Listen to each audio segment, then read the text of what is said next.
Hi Taurus, kumusta po kayong lahat? Okay, so yan Taurus, maraming salamat po sa walang sawang pagsubaybay sa ating pong mga reading. And ay bago pa lang sa ating channel, mag-subscribe na po kayo. Then i-click mo na rin yung ating notification bell para lagi kang updated sa ating mga bagong upload, okay? So guys, sa mga interested naman pala sa ating private reading, nasa description box below lang po yung link. Message lang po kayo.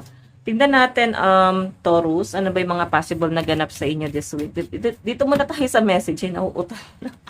Dito muna tayo sa message para sa inyo ngayong week na to. Weekly reading po yung reading natin. Okay.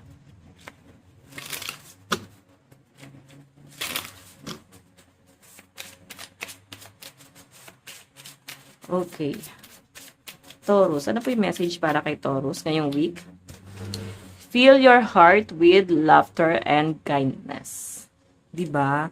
Parang sinasabi lang guys, piliin mo pa rin maging masaya or piliin mo pa rin mag-enjoy kahit na masyadong mabigat na, ang daming nangyayari, responsibilidad, ang dami yung struggle, daming nangyayaring ganap sa buhay nyo. Pero sinasabi lang dito guys, mas piliin mong maging masaya or maging mabuting tao kahit na ganyan yung nangyayari sa inyo. Pwedeng nangyayari na nga eh. Mas pinipili nyo maging ganon. So, titignan natin guys. Mukhang good vibes ka lang ngayong week na to, no? Or kung ano man yung mga struggle na pwedeng dumating sa buhay nyo, mabigat man yan, masaya man yan.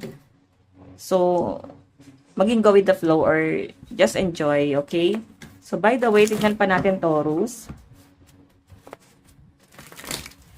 Taurus, Sun, Moon, Rising, and Venus sign. Ano yung mga possible na ganap sa inyo this week? Taurus, Sun, Moon, Rising, and Venus sign. So, meron tayong, ayan o, grabe yung mapagbigay ang mga Taurus, no? Sa totoo lang guys, di ba ang tingin nila sa mga Taurus, kuripot, madamot, mabagal. Actually, ano lang talaga sila, conscious. Pero hindi naman totally kuripot ang mga Taurus. Madamot nga yan sila sa sarili nila eh. Kasi hindi nila alam kung ano yung ano nila eh, ano yung deserve nila, kung bagay ba sa kanila to or hindi, or mas nagiging practical sila para sa sarili nila. Pero pag sa ibang tao guys, parang nakikita nila kung ano yung pangailangan ng taong yun. So ayan napaka mapagbigay ng mga Taurus ngayong week na to. So pwedeng i-share mo din yung blessing mo sa ibang tao eh, kung merong magandang nangyayari, no? Okay, so nakikita ko lang din guys sa mga Taurus na I think may good news na paparating eh. Ayan. So, ito naman guys, Ten of Swords is, huwag ka mapapagod. Dumarating kasi sa point na parang napapagod kayo guys sa ginagawa nyo eh. Ayan o. Huwag nyo lang guys sa hayaan na maano ka, tawag dito, ma-overfatigue or sobra-sobra yung ginagawa mo, especially sa trabaho. Yung sinasagad mo yung sarili mo sa pagtatrabaho. Sinasagad mo yung sarili mo sa ibang bagay, binibigyan mo ng pansin at effort yung ibang tao, pero pagdating sa sarili mo guys, parang kulang, 'di ba? So ano yung nangyayari guys? Tignan mo. Hindi mo masyadong sinecure yung sarili mo kasi nga inisip mo yung pangailangan ng iba. So nakikita ko sa mga Taurus ngayong week na to yung pagbibigay, mas nagbibigay ka. Tignan natin, Taurus. Taurus, Sun, Moon, Rising, and Venus sign.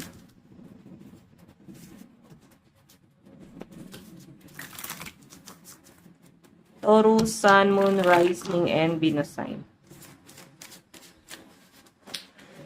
Meron tayong, So, Taurus, dumarating ka sa point na naguguluhan ka, ano ba talaga yung kailangan mo? Ano ba yung dapat mong gawin?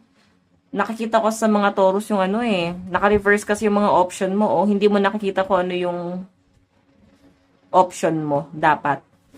Or di mo nakikita yung limit mo kasi puro tulong ka sa mga tao. Puro kawang gawa yung nakikita ko sa mga Taurus, no? Or pwede rin naman guys na kung ikaw ay nagtatrabaho, pwedeng sobra-sobra ka sa oras, tapos wala namang bayad, charity nangyayari. So dapat alam mo yung worth mo, worth it ba yan para sa inyo? Diba? Tignan natin. Taurus, Sun, Moon, Rising, and Venus sign. Taurus, Sun, Moon, Rising, and Venus sign. Additional message para sa mga Taurus. So guys, meron tayong the moon. O, diba? Grabe, ang harsh mo sa sarili mo, Taurus. Parang ganito yung nakikita ko sa mga Taurus. Nagiging bulag ka sa pangangailangan mo, pero bukas palad ka sa ibang tao. Okay, nakikita ko rin sa mga Taurus na grabe yung pagiging, pakikipagkapwa-tao. Or kung may business ka, guys, talagang ginagawa mo para sa mga tao mo. So, kahit wala nang natitira sa inyo, guys, basta sila may kinikita, parang ganun yung pagiging mabuting tao talaga ng mga Taurus dito. As in, no? Hindi kayo, guys, humihiling ng sobra-sobra. Ang gusto niya lang, guys, parang maging masaya or at least may comfort ka na makuha. At least maging komportable ka. Parang ganun po. Okay, tignan natin, ha. Taurus, additional message.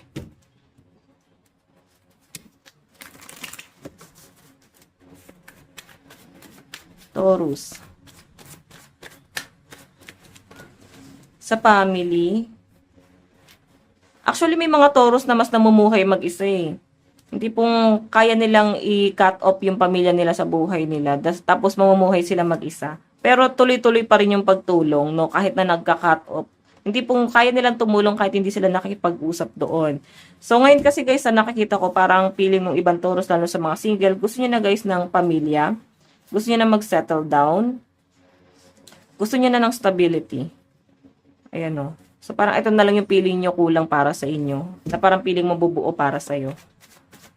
Okay, so by the way, Taurus, meron tayong Ace of Swords.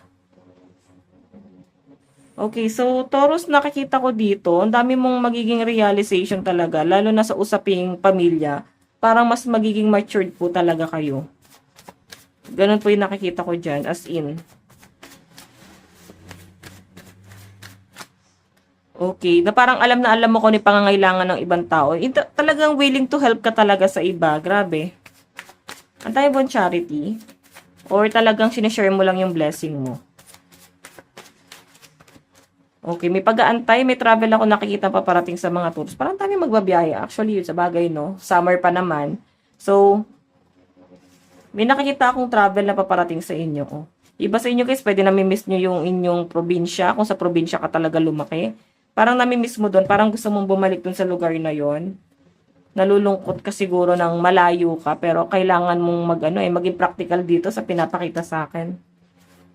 Pwede yung trabaho mo kasi guys, malayo doon sa lugar nyo. Okay, so by the way, tingnan natin. Advice para kay Taurus. Meron tayong don't let pride get in your way. So, medyo nakikipagmataasan ng pride ang mga Taurus. So, sinasabi lang dito guys na wag mong hayaang lamunin ka ng pride mo. Okay? So, by the way, Taurus, ito lang po ang inyong reading. Maraming salamat. God bless and love you. Bye-bye.